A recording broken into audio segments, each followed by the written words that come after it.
Welcome to our YouTube channel, SERE Media. Kwa majina natambulikana kama Gaudensia Mahanga. Hello guys, karibuni tena to SERE Media. I'm your host Gaudensia Mahanga kama kawaida. Hey, mambo vipi? Naitwa Tibenza hapo. Ukiniona nimekuja kuwakilisha SERE Media. SERE Media ni platform ile kali imekuja na ubaya. Hello our lovely viewers, welcome back to our YouTube channel once again, SERE Media. I know it's been a while but tumewamiss na sisi ndio hawa. We have come back with another interesting topic yet again to discuss. So I know that it is the desire of everybody to be in a relationship that will last, a relationship that will be successful and blossom to a beautiful thing. But how do we achieve this? How do we make this become a reality? So today I'm here to give you 5 good tips, or should I call them secrets, to long-lasting relationships. Stay tuned and don't forget to subscribe to our YouTube channel as you listen. So our number 1 point is strong communication. I believe that in any relationship there must be a good communication for it to be able to last for a very long time, because communication is when you are able to express yourself. Those small things, they matter a lot. Telling your partner how you feel, what you don't like, what you like, if maybe they have wronged you, telling them that hapo umenikosea, I think this is what you should do. When you communicate, you are able to know how the other person is feeling or how the other person will react towards a certain situation. But when you don't communicate and you assume that your friend or that your partner or that maybe your child will just understand that this is what you are feeling, they might not even be able to be in a position to understand you. Now you may start thinking that behind your mind that maybe they are disrespecting you. But they are not. It's because you have not let out your feelings. You have not communicated what is it that you want, what is it that is disturbing you. So don't assume whatever you feel that is just missing out in your relationship, what you feel that is not going right, however small the detail may be, just communicate it to your partner. Communication is what will make a relationship to last for long, because the moment you communicate, you are able to cut out small misunderstandings which could have been caused by lack of communication. So our second point, I know that most people usually tend to forget about this, but I believe this is very important and it's key for any relationship to be successful or to last for a very long time. And that is none other than appreciation. Let me tell you the power of appreciation in any relationship.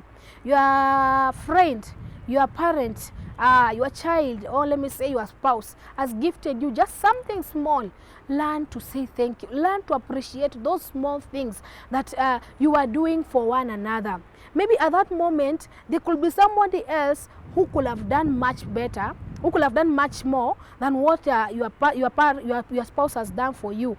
But that thing that your spouse has done for you, ameng'ang'ana, uwezo wake umemfikisha hapo na amefanya hivyo kwa moyo wake wote. So don't ignore, don't just say this is just a common thing yenye amefanya, umezoea. Appreciate however small it is. Learn to say thank you. Learn to say, I'm grateful for what you have done for me. I'm grateful for you supporting me. I'm grateful for you being there for me. I'm grateful for you cooking our food. I'm grateful for you taking care of our children. Just small things, I'm telling you. Those small things matter a lot, and they will make your relationship to last for long. Because the moment you appreciate a person, they feel like, wow, if I've done just a small thing and this person has appreciated me, how much more if I do a bigger thing for them? So you push them to do even greater things for you. But if you don't appreciate, trust me, the next time they will not find the need or the reason to do anything else, because they feel like, if I did that and they didn't see anything good in it, sasa hata leo nikifanya, what will it matter? So appreciate, say thank you, and be grateful for even the littlest things that you are getting out of that relationship. That will make your relationship be successful and last for long. So our third point is how well conflict is dealt with, or should I say conflict resolution.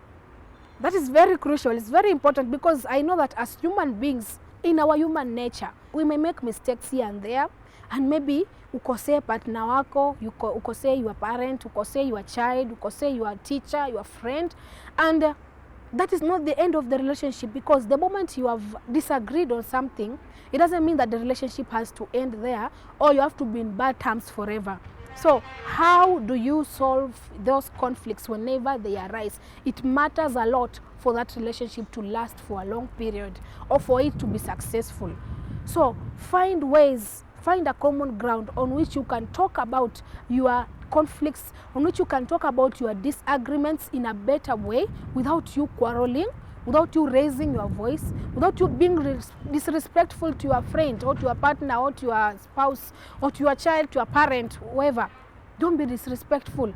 However much the person has wronged you, be calm. If maybe you are a person that is angered easily, just take your time so that you can regain that calmness in you. By the time you approach the other person, you reason out well and you find a common ground without you having so much disagreements and quarrels here and there. So that point is very crucial. Good conflict resolution. Without good conflict resolution, let me tell you that the relationship may not be successful. But if you find a good way to solve your conflicts in a better way, trust me, that relationship is going to work. Our fourth point is forgiveness. You know, even the Bible says that you should forgive your neighbor, your friend, 7 times, 70 times. So, if God can forgive us, even the terrible sins that even you don't want anybody else to know about, the things that you have done in secret, the things that you have done maybe you are ashamed of, if God can forgive that, who are we not to forgive one another?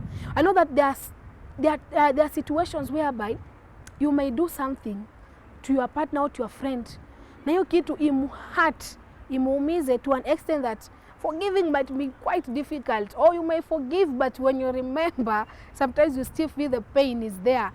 I know forgiveness is not an easy thing, but it takes a lot of courage and a lot of decision for you to forgive each other, because in this life, life is a journey whereby in this journey you cannot survive without forgiving one another, because we are bound to make mistakes here and there all the time. We are bound to make mistakes. Tutakoseana, tutakorofishana, but after that, learn to forgive. Learn to forgive. That is the only key to keeping your relationship work for a long time and be successful. Without forgiveness, trust me, you will not stay in a place whereby the person is just mad at you, the person is not talking to you because they have not forgiven you. It won't work. But if you forgive and let go, you will find peace in your heart, and you'll find that even these other strong points I've talked about, the first 3 points, they'll be able to be achieved in a better way when you are forgiven one another. So forgive, forgive, forgive, forgive and forget. So our final point, that's our 5th point, is commitment. Any successful relationship must have a serious level of commitment, because the moment you decided to become a husband, a wife, you have to commit yourself to that relationship. Even if it's your friend, you becoming friends with a person, it's a decision that you have made, that I want this person to become my friend, otherwise you'll have gone for other people. So commit yourself to that relationship. And how do you commit? Being responsible towards the relationship.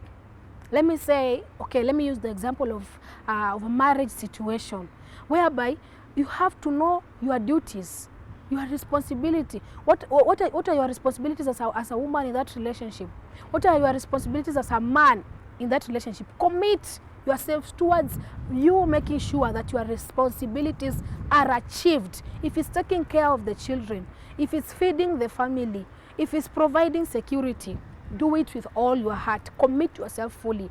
If it's being faithful to your spouse, be faithful. That's also commitment, because you cannot be committed and you are not faithful to your spouse. So commitment is very key to any relationship being able to stay for a long time. Without commitment, trust me, that relationship cannot last for a very long time. So be committed to helping out your friend. There are times whereby you will even have to put your own needs last and the needs of the other person come first. That's what is called sacrifice. It's sacrifice, but in other ways, it's also a commitment that you have done. Maybe the other person needs something and you need to give it out. Yeah? So commit yourself. Commit yourself. And trust me, when you commit yourself, you will see that this relationship will work for a very long time, and it's going to blossom to something beautiful. So our lovely viewers, that marks the end of our topic today, and I believe that in this topic there are 2 or 3 people that have learned something from it. So just to go through whatever we have discussed today is, number 1, strong communication. Have a good, strong communication with your friend, with your partner, with your family members. Number 2, appreciation. Learn to appreciate, however small it is, appreciate and give thanks. Number 3 is good conflict resolution. Ensure that you solve your conflicts in a respectful manner, a manner that will not cause any kind of disagreements. And number 4, forgiveness. Learn to forgive each other in everything, in every situation, however big the matter is.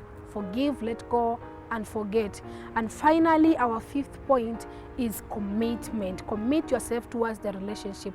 And I believe that these and many other points that I've not mentioned, they are going to make your relationship become successful and last for even longer than how you had imagined it to be. So thank you for tuning in, guys. Until next time, see you again. I'm your host, Gaudensia Maganga, kama kawaida. Don't forget to follow us on our social media handles: Facebook, SERE Media; YouTube, SERE Media; Instagram, SERE Media; Twitter, SERE Media. Follow us, like, share, and comment below our content. And thank you so much.